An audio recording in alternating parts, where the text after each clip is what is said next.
tuloy-tuloy na ang pag-iimprenta ng mga balotang gagamitin sa eleksyon 2013. Kahit mabagal, kaya pa rin daw maabot yung target ng COMELEC na matapos ang pag-iimprenta sa buwan ng Abril. Mula sa lungsod ng Quezon, nakatutok live si Tina Panganiban Perez. Tina? Yes, Mike, mabagal man, wala namang aberya. Yan ang sinabi ng Commission on Elections kaugnay sa pagsisimula ng imprenta ng mga official ballot para sa eleksyon 2013. Pasado alas 11 na kagabi nang gumulong ang mga makina ng National Printing Office para simulan ng pag-imprenta ng mga balota. Inabot na kasi ng gabi ang paghihintay sa ballot templates na nanggaling pa sa warehouse ng COMELEC sa Laguna. We had only one server and workstation in Cabuyao to produce the ballot templates. And before we deliver the ballot templates here, i-verify muna doon.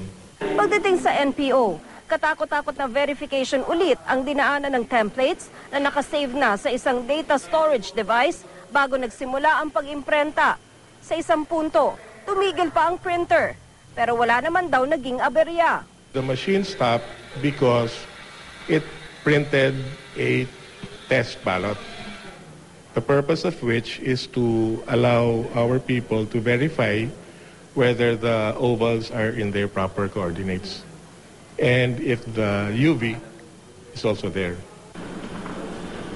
Sa loob ng 24 oras, 1,000,000 balota ang kayang iimprenta. 900,000 naman ang kayang ma-check ng 150 PICOS machines na ipunesto rito. Ang mga pasadong balota, iva-vacuum pack. Ang delivery kasi, deployment namin starts more or less March 15. Pero hindi namin ilalabas muna yung ballots yan. We don't want the ballots to be there too early. Baka, ano man, kung ano mangyari, bahain.